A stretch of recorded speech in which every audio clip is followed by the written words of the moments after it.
So the book of Genesis, in Hebrew, it's Bereshit. It's one of the biggest books in all the Bible. It's a great big book.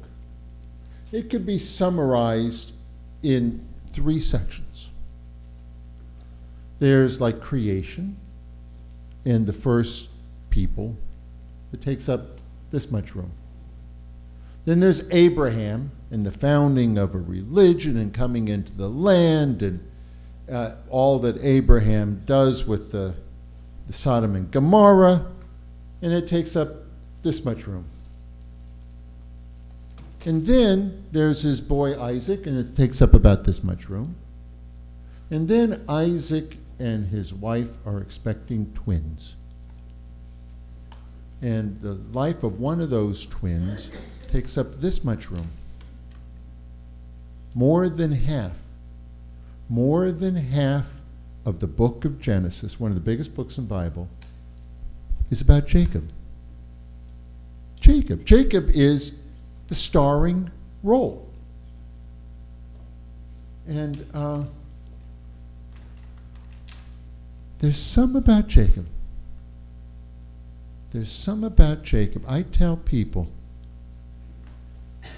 you can read Bible on a few different levels. On one level, you could read Bible, and when you get into it, you say, oh, these are interesting stories. On a little bit deeper level, you say, oh, these are interesting stories of my people that my people told. And they all told these stories, and they contain the values that our people passed down.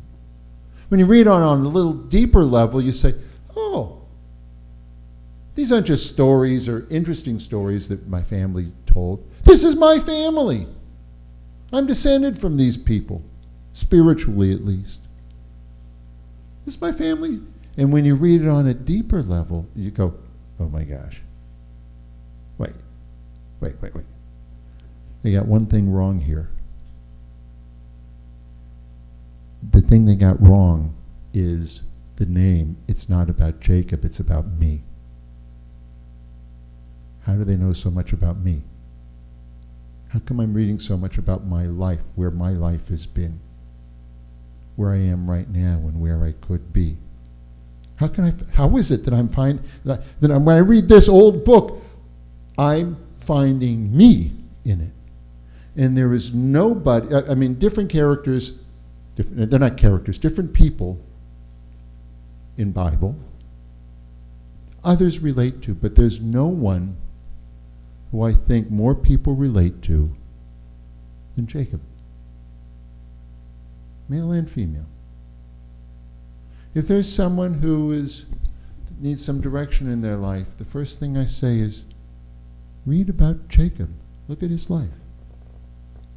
Let's look over the span of his life. He wasn't perfect, right? He was struggling with, even from a young age, sibling rivalry. His mom loved him. His dad loved his brother. They were different. He was sort of a homebody. He sort of tricked his brother out of the birthright with the red soup, the lentil soup. Remember that? It's interesting. With some characters, there's some metaphors that sort of stick with them. Like with Joseph, there's the metaphor of clothing. Everywhere you look, he's doing something with clothing. He's got the fancy coat of many colors. He gets his Potiphar's house. Potiphar's wife wants him and grabs him, and he, like a snake, gets right out of his skin. The clothes leave him. He now is covered in clothes of a prisoner. And then he's got the clothes of Pharaoh's house, and the clothes his brothers don't even recognize him. And then when he sees his brother Benjamin, he gives him 3 articles of clothing. The guy was in the shmata business. Shmata is Yiddish and means a rag, but yeah, it's sort of a silly way to talk about clothing, the rag. Shmata means rag, right? Oh, what a lovely dress. Oh, you mean this old shmata? You know, it's Joseph. That's Joseph in clothes. Jacob. Now, this is just my guess. Death. Death is a metaphor recurring in Jacob's life. Death. His brother comes, he says, I'm starving, I'm about to die. Sell me the birthright, his twin brother. And so he sort of saves his life, but sort of steps into his shoes, grabs his ankle, and he sort of steps into his place. There's like a little death statement there. I'm starved to death. Later on, when he gets the blessing from his dad and his older brother comes, his older brother realizes what's happening, and he says, the next time I see my brother, I, the hunter Esau, the next time I see my brother, I'm going to kill him. So he's running for his life. He's got a death sentence back at home. He's running. He can't run anymore. He collapses. He has this dream with this angel, right? The ladder, the angel's going up and down the ladder, God on top talking to him, I'll be with you wherever you go. And even still, Jacob has, he says, wow, that was pretty cool. I'll make a deal with you, God. All right, look, you stick with me, you keep me alive, then, all right, I'll worship you, fine. He works for, he travels on, he falls in love with a young lady named Rachel. The dad kind of deceives him. He has him work for 21 years, a lot of labor. It's deception, he slipped Leah in there. During those years, they have lots and lots of kids. He's going to come back and meet his brother, who he thinks is going to kill him. He separates out the family, one side over here, one side over there. He's all alone on the banks of a river about to cross the Wadi Yavok. And there's this being that comes and wrestles with him. It's like a death match. And he wrestles him. And he pulls his hip socket, so every step of his life, the rest of his life, he walks with a limp because of this. But he wins. He overcomes the angel. And it's like his whole life is on the line here. And so much so that, remember how he stole kind of the identity of his brother, the birthright, the blessing? Now he's sort of shedding his identity. Jacob sort of dies, and he's given a new life and a new name, and the name is Yisrael, Israel. He sort of dies there. No more Jacob, Yisrael. Now, he's known for the rest of his life as both Jacob and Israel, and it is a fascinating study. A fascinating study to look and to see what is going on when he's referred to as Yaakov, Jacob, and what is going on when he's referred to as Yisrael. It's fascinating because it sort of bounces between the two. So we've got his life sort of spelled out. His brother comes, he meets him, comes running to him, the brother, the big hunter. It looks like he's going to kill him. And he grabs him like this, and he gives him a big kiss on his head. And he starts crying, and they both start crying. Death is right there.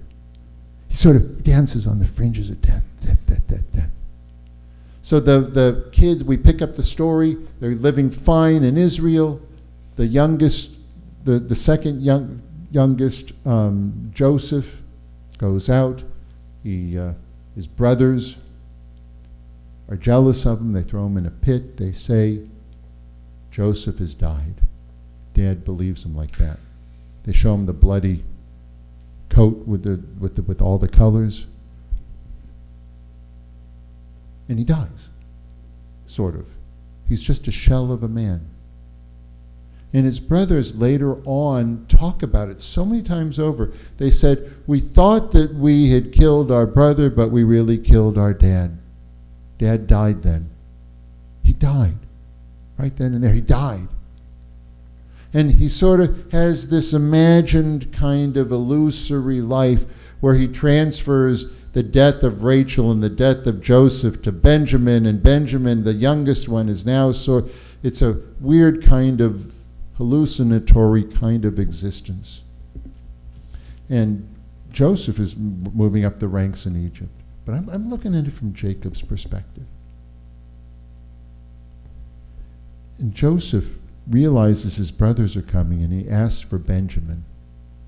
And the brothers say, we can't bring Benjamin, because if we do, Dad's going to die. He's going to die. We don't want our dad to die. They're through some interesting things. He tricks them. Joseph tricks them again, plants something in the seed bag, a silver. Oh my God, you guys are thieves. This one has to stay. No, Benjamin won't stay. Judah says, I will stay. I'll stay in prison instead of Benjamin. Dad needs to be with Benjamin at that moment. At that moment, we begin our Torah portion, and this is the part that is so easy to look at. Joseph, the right-hand man to Pharaoh, starts crying, and the makeup, I'm sure, comes running down, and the reunification with his brothers, and he says to him, Ani Yosef, Ha'od Avichai. I am Joseph. His dad's still alive. Remember, because he died. He died so many times. Is he alive? That's the question. And the brothers are, and it's such a touching moment that I guarantee you 75% of all the rabbis are talking about that part of the Torah portion this week. All over the United States, all over the world. That's what they're talking about. Joseph reunited. There's probably another 20% are talking about something different. I want to talk about what's happening with Jacob. What's happened with Jacob? Jacob's back in Israel. What's going on when this happened? So Joseph says, bring Dad here. And Pharaoh says, sure, whatever you want. I'll give you chariots. I'll let you have the finest land. Whatever you want. I want to meet your father. And so they go there, and look what happens. But didn't he do a good job reading it, by the way? I as I'm sure I did even tonight, said Joseph instead of Jacob one time. What can I say? They came to him, they came to Dad, and they said, Joseph is alive. And he doesn't believe them. And our rabbis talk a lot about that. They say that's an interesting thing about liars. People won't believe you when you're telling the truth. Because look, they lied and said Joseph's dead, and he believed them. And then they told the truth and said Joseph's really alive, and he doesn't believe them. And you could read into it, you could say how much easier it is for us to believe bad news than good news. Isn't that interesting? Bad news sort of sticks out more. But he says, oh my gosh, my son is alive, which is paralleling exactly what Joseph said. You know, is Dad still alive? My son is alive. And it's like this bond is a bond of like molecular level. The two of them are so close that even though they've been decades apart and they're miles apart, they need to come together. It needs to come together.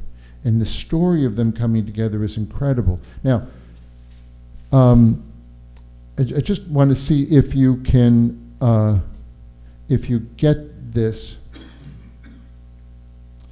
It says, but when they told him all that Joseph had spoken to them, and when he saw the wagons that Joseph had sent to convey him, their father, Jacob's spirit, came alive. What's that mean? What's that? If it came alive, what was he beforehand? He was like dead to the world. And he came alive.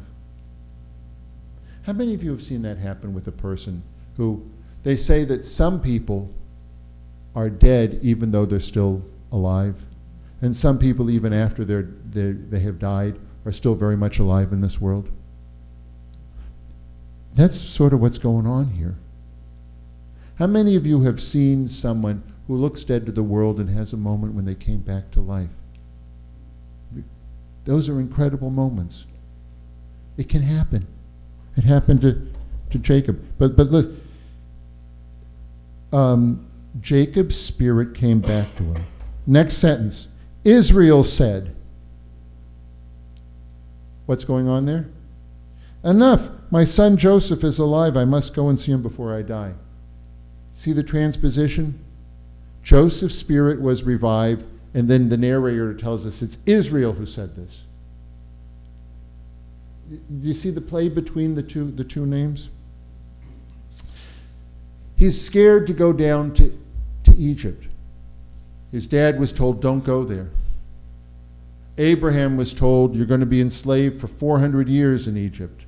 He probably heard those stories. He's scared to go there, but he's pulled that molecular bond that he has with his son. He can't not be there. And he says, I've got to be there because, wait, let me find it. Don't tell me where it is. I turned the wrong page.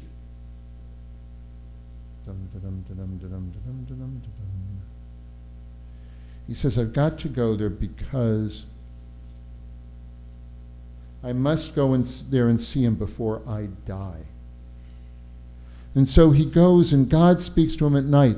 And he says, Jacob, Jacob. And Jacob says in a dream, here I am. And God says, I myself will go down with you. And I will be with you. And I'll bring you back as well. And your son, Joseph, will be the one to close your eyes when you die. I mean, those are powerful words. That here is God who loves the people Israel and knows that it's going to be really, really hard for us. But somehow God knows that we have to go to Egypt. We have to do this. There's something about it. It's something about if you want your apple tree to have good fruit, it's got to go through a harsh winter. We, in order to be the people that we are, have to go through this. And God says, you might go there, but I'm going to be there with you. I'm going to be pained with you. And like Moses at the burning bush, the bush had thorns. God spoke to Moses out of the thorn bush because God felt like thorns in God's side all the time we were enslaved. But they do it anyways. Now, Jacob finally meets up with his son, and he says, gotta get this right.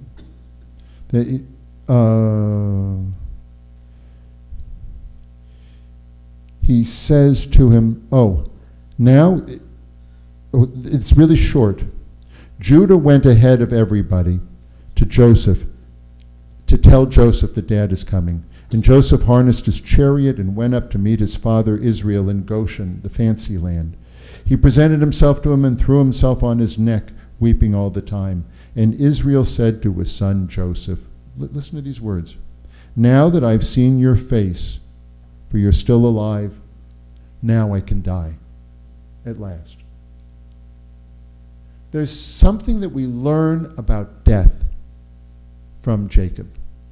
Hallelujah. I am so happy I could die right now. And have a happy death. And you can read into it. What is it that we need to do to have a happy death? Can we have that? Can we be so happy that this is my moment, I'm ready to go? Can it be that way? I think of this story a lot. I think of this story a lot. Well, I think of Jacob a lot, all over in his lifetime. I think of him all the time. And how can I help people connect to this? How can I take them from where they are at to move up as Jacob did all the different times of his life? How can I help them to see that the hardship of their life leads to blessing? How can I help them to see that death can be a holy moment, that they see it as a holy moment? There's some backstory. There's a great little interlude where Pharaoh wants to meet Joseph's dad, and Jacob meets Pharaoh, and they have this short little conversation. Just listen to it because it's a gem. And how many of you raise your hand if you remember that conversation that they had? Anyone? It's a real gem. So Pharaoh says, "What do you do?" And he says, "We're shepherds, and we've come to stay in the land." And he says, "That go right ahead, go into Goshen." And Pharaoh says, Pharaoh greeted Jacob, and Pharaoh said to Jacob, "How many years have you lived?" And Jacob, not Israel, Jacob said to Pharaoh, "The span of my lifetime has been 130. Few and miserable have been the days of the years of my life." They've been few and they've been miserable, but I'm happy to be here, is what he said. Isn't that interesting? We're not promised a joyous life every step of the way. Even Jacob had a miserable life, but it ended happy. And he had all these incredible things. He had a big family, he had plenty of wealth, he had loss, and the years were miserable for him, is what he says at the end. But he found holiness.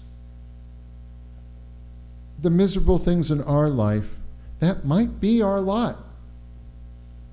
I don't always encourage people to find happiness and entertainment every day of their life. I think of Jacob, and I think of the hard work, and I think that even with the trials and tribulations he had, he found holiness. Mana Rahamakom, I say, how awesome is this place? He found blessing, and he found a way to say, "Here I am, I'm ready." I think we can learn a lot from that. With that, I'm going to tell you about a couple of things coming up. We've got on this Sunday, there's going to be a walk from Manhattan across the Brooklyn Bridge to Brooklyn. And it's a no fear walk.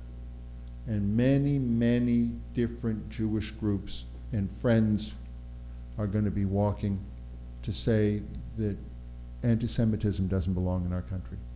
Hatred doesn't belong in our country. And it was only organized real recently, but if people want to go, you can contact us about it. I have Hebrew school then, but if there's 10 people that are going to go from our congregation, that's sort of the number. I can say I'm serving the congregation best being with the 10 congregants doing this as opposed to Hebrew school. So if there's 10 people that want to go to Brooklyn or you know about it, I'll be there with you. Rabbi, can I add something to that? Can I stop you from adding something to that? No, please, go right ahead. They're expecting 2 million Jews from across the entire Eastern Seaboard. Buses are coming down from Boston. Buses are coming up from Washington for this. So it's really a historic event. You planning to be there? Oh, I plan on being. There's two. There's two. So if we get 10 people, I'll be there too. Also, coming up soon is the Shema Tour. Now is time to sign up for it. It's going to be on Martin Luther King Jr. Day, so that's the 20th. You don't have to be a member of the congregation. What we do is we rent a bus, and it's free for everyone on it, even though we pass out an envelope to help defray the cost of the bus. And we go to 3 locations where the needy go to get their needs met. And we just go and we listen. We're going to visit first Archbishop Dexter Burke and his church, Walk in the Light of God. That's on, what's that? Walk in the Light Church of God is the name of it. It's in the north part of Hartford, and the whole church, all of it, is about half the size of this room. And the work that comes out of that little church is unbelievable. And we'll see a special room that they have in the basement, and it'll be really something for you. They're going to have a short Martin Luther King commemoration, and then we're just going to schmooze. Some of his people are going to be with some of our people, and we're going to hear about what they do and have some interpersonal stuff. Time to schmooze with them. Then we're going to go and visit Rabbi Alan Lefkowitz at the Hebrew Center to see what goes on there. He's the chaplain for, it used to be called the Hebrew Home, and also for Summerwood. Hoffman Summerwood is a independent living, sort of affiliated with the Hebrew Home some. And they're treating us to lunch. We're going to see what goes on there. And Rabbi Allen is so proud to be able to show us what he does, Rabbi Alan Lefkowitz. And then we're going to, in the end, go to the Simon Foundation, which is an animal rescue and adoption center in Bloomfield. We meet here at 9 o'clock, and we're back by about 3. Kids are welcome. Adults are welcome. You don't need to be, as I say, a member of our congregation if you know people want to come.